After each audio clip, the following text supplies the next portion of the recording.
Stitch and flip corners, also called folded corners and quilt corners, are a basic element of traditional quilt block design. Today I'm going to show you 2 different techniques, as well as 3 new patterns available as free PDFs on our website, cornwagonquilts.com, as well as a few tools that will help you get precision points every time. My name is Jen. Welcome to Wagon Quilt Company. When you visit our homepage, you'll see a tab up at the top of the page that says Free PDFs. When you click that tab, you'll find a variety of free patterns that you can download anytime for free, and you'll receive them via email right in your inbox. Our long arm quilt artist, Ramona Sorensen, has designed a new series of patterns. So far, she has 24 months ready for us, and they were designed with the intention of being able to use your scraps. We want you to dig into your stash, use those beautiful fabrics you've been hoarding, and make something wonderful with them. Some of these patterns you'll find are pre-cut friendly, so you'll see layer cakes, jelly rolls, charm squares, fat quarters, fat eighths, but a lot of them are also just scrap friendly, little bits and pieces that you've been saving. We hope you'll dig in and use them. The first pattern was released in June, and it was to get ready for patriotic summer holidays. It was called Americana, and as you can see, it features 10 large traditional quilt stars like these here. They're great big, easy to make, very beginner friendly. And with these large fields of fabric and large stripes, again, very beginner friendly and fun for a machine quilter to play with in these big open fields of fabric. This quilt is sized at 70 by 80 inches, which means it's perfect to donate to the Quilts of Valor program. If you don't know about that program, visit quiltsofvalor.com to learn more. The second quilt pattern that Ramona has designed for us is this fun layer cake snowballs for Christmas. And you can see this is the design we're working on right here on our design wall. It does use 1 layer cake as well as some background fabric to create these fun Christmas snowballs. We have used a collection by Stephanie Slewinski of Fancy That Design House called Cozy Wonderland, and we do have kits available. So as I'm sewing this one, if you love it, hop on our website and look up the kits for the layer cake snowball. The next pattern that is new to be released this month is called Autumn Leaves. And each of these points in these autumn leaves is made using the stitch and flip technique. And I won't be showing you that block today because it is just brand new out, but we hope you'll check it out. It's another fun addition to the program, and you can practice this cool technique I'm going to show you today. So let's jump right into sewing, and I'll introduce you to some tools that will help you have beautiful points every time. Let's get sewing. The first stitch and flip technique I'll show you today is the more traditional approach to making stitch and flip corners. Today we'll be using the Americana pattern, and you'll find this same description written in many patterns throughout the quilting world. You can see I have my fabrics already cut out according to the pattern, and I have a few tools over here ready to go, and we'll discuss each of those as we come to them in the process. The first step to making the traditional stitch and flip corner is to draw a line on the back side of these smaller squares from corner to corner diagonally. Now when I draw these lines, I prefer to use this Sew Line pen. This particular one is the Sew Line Trio pen, and you can see as I turn the top of it here, you have 3 different lead options. Remember when you were in elementary school and all the cool kids had those multicolor pencils, you could use the different leads? Well, here's the quilting version of it.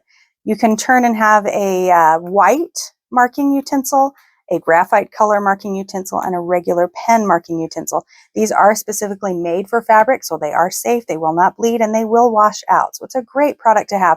They also have refills for these, so you can use them indefinitely. Now, as I am marking the back of my squares from corner to corner, I really like these Creative Grids rulers. They give you a 1/4 inch line that I can use to mark these corners. But watch what happens when I put this just on a regular cutting surface and I try to make a mark.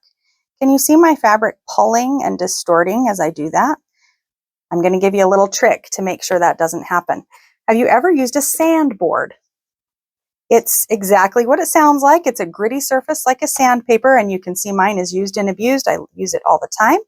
I put my little fabric square on top of that, and as you may guess, it grips that fabric so that it doesn't slip as I mark.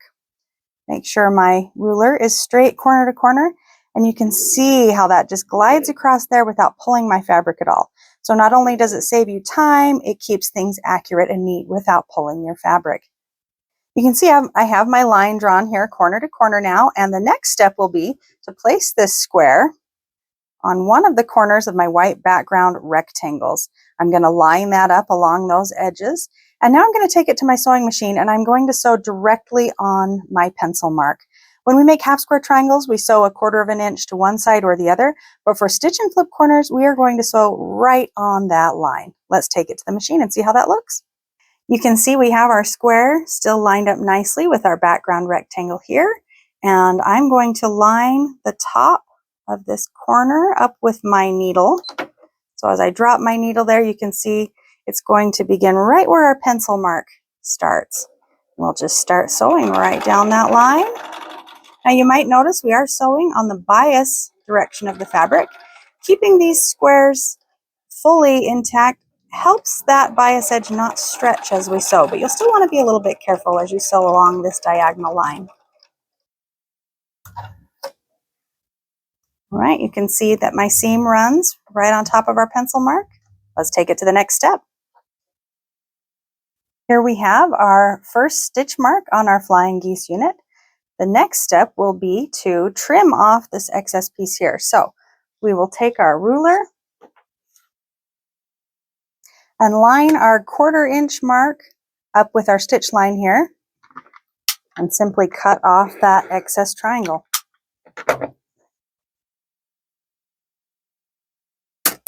Now you can see we have stitched, and next we will flip. And there we have our first stitch and flip corner.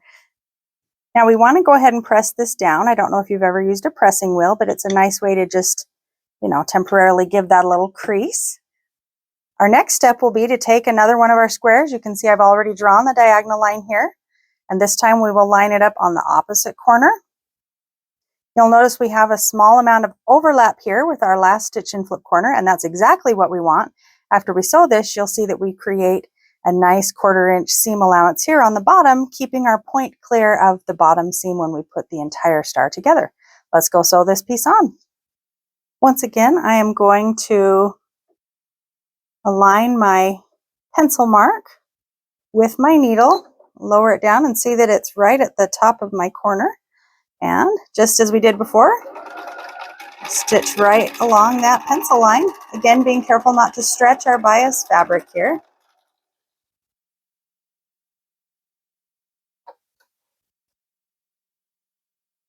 Once again, we stitch, we flip, and we'll take this to the iron and press those down.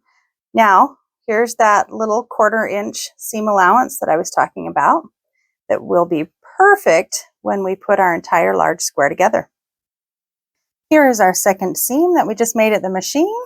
So we can go ahead and trim off the excess here just like we did before, lining the 1/4 inch mark of our ruler up on top of our stitch line. Trim that away.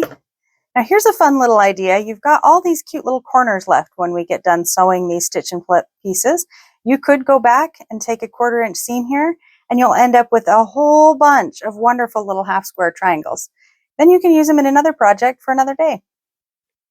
All right, we have stitched, and once again, we're going to flip. Give this a little press with our wheel. And now we will just continue to make these units over and over according to the pattern. Once they're done, we can put the square together. Let's see how that looks. As I sew these flying geese units to the center square of our large stars, I'm going to line this edge up that our background is pointing towards. And we are going to take a 1/4 inch seam along this edge. And I like to put the flying geese unit on the top as I'm sewing so that I can watch my needle go right through this intersection of these two stitch lines, ensuring that I have a nice straight point on each star. Sometimes I'll even slow down a bit here just to make sure, for the sake of precision.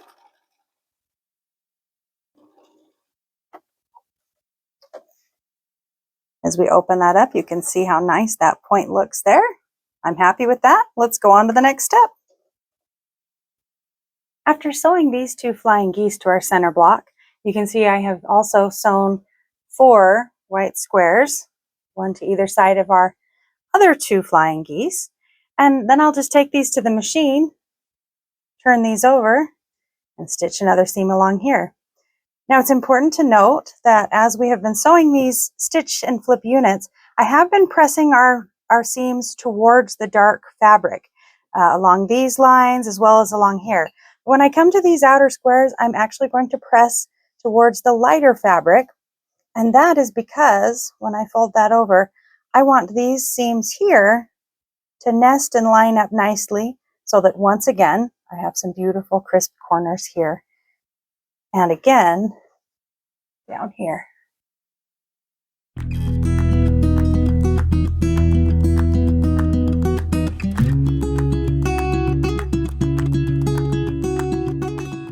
The second stitch and flip corner technique I'm going to show you today does not require us to draw any lines on the back of any squares. Sign me up.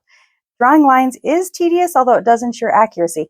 But with the use of a seam guide tape on our sewing machine, these corners can come out just as precise. But before I go to the machine to show you how we do that, let's take a look at our pattern. We have Layer Cake Snowballs for Christmas by Ramona. And as mentioned before, this pattern was designed to be used with a layer cake. We have used the Cozy Wonderland collection by Fancy That Design House. I cannot get over these cute little sweaters.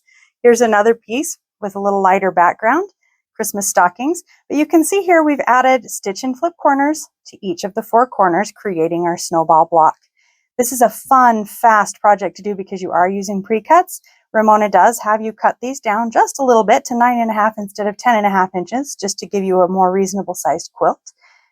Taking a closer look at our pattern, you'll see these smaller snowball blocks as well, and they are made in the exact same fashion, only smaller. And then we've added some background squares here to fill the space, making them the same size as our large snowball blocks. So this quilt goes together fast and easy. Super fun, great for a gift because we're not so invested in the time, but it's got great impact and it shows off these darling fabrics. To begin this stitch and flip process, we're going to cut all of our 10.5 inch squares to the called for size, which I believe is 9.5 inches. And then we have all these little corners that we can add for our snowball blocks. And as we sit down at the machine, we will simply line these up with each corner, like so. And then we will actually follow a line on our machine as opposed to a line that we draw on here. So by the time we finish, you will have added 4 of these squares to each of these layer cake pieces. And you'll be amazed at how quickly this goes when you don't have to draw those lines. We will simply stitch and flip all 4 corners. How easy is that? Most sewing machines have some demarcations for measurements on the foot plate, and some sewing machine tables will extend those lines out a little further. But if your machine doesn't do that, seam guide tape can really be a big help. We like this product by Cluck Cluck Sew. Let's see if I can say that right. Diagonal seam tape, and it is available at our shop and on our website. This tape is like a washi tape product. Comes off a roll, and you can see the roll has quite a bit on it, so you can use and reuse. It'll last you quite a while. We simply extend the seam tape out, line it up with the markings on our machine, and then bring it straight down the table in front of us. You can see I've lined it, the center line, it may be hard to tell on the video, but I have lined the center line up with where my needle drops in that little hole between the feet here. And I have a nice straight line to follow as my squares move forward towards the needle. Now that I have my diagonal seam tape adhered to my machine table, I'm going to bring one of my layer cake squares in and lay one of the background pieces aligned with this corner. This is looking familiar, right? Except that this time there are no pencil marks on the back of my squares. Hallelujah, time saved.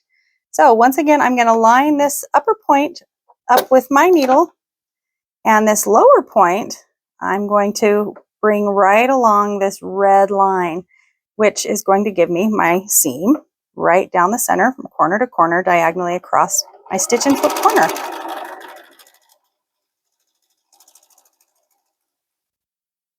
So slick. Did you see how I just followed that line right up the center? This tape also can be used when making something that has a 1/4 inch seam allowance, like a half square triangle, by using the the 1/4 inch line here or here. Another nice thing about this product is that it removes easily and doesn't leave anything on your table because it is like a washi tape. But we really think it's a great time saver, as well as an insurance of accuracy for your stitch and flip corners. I'll keep doing a few of these corners and we'll see how this block comes out in the end. We have all 4 of our snowball stitch and flip corners sewn down. So now it's time to trim off this excess piece, just as we did with the previous technique. Have you ever used one of these rotating cutting mats? All right, they are a game changer, and they do feel like a little bit of an investment, but boy, will you love it. We're going to once again line our ruler mark with the 1/4 inch line over the top of our seam so that we're creating our 1/4 inch seam allowance as we trim these off. See how I just turn that around? Just zip them right off. It is a time saver, especially if you're squaring up a million half square triangles or a whole bunch of flying geese blocks. Then you don't have to shift and move things every time. So we have our little corners lopped off there. I'll take this to my iron and I will flip these little corners over, press them, and there we have our snowball blocks. I think you'll really love this technique, especially if you're looking for a way to save some time and energy. If you're moving on to the autumn leaves pattern that I showed you earlier, you can see that each of these corners, you have some bigger stitch and flip corners here and smaller ones on the back end of these. They are a really fun scrappy leaf, and as you turn them every which way or keep them all the same direction, whichever you like, you'll have fun playing with your scraps out of your scrap bin on this one. You can use either of the techniques I showed you today, whichever one you prefer, the more traditional method for stitch and flip where you draw a line, or the seam tape guide that saves you time. We hope you found something new you can try today while making your stitch and flip corners, and we also hope you'll join us in the future for more Quilt of the Month pattern fun here at Wagon Quilt Company. If you enjoyed this video, please like and subscribe to our YouTube channel, and we look forward to seeing you next time. Thanks for joining us. Bye-bye.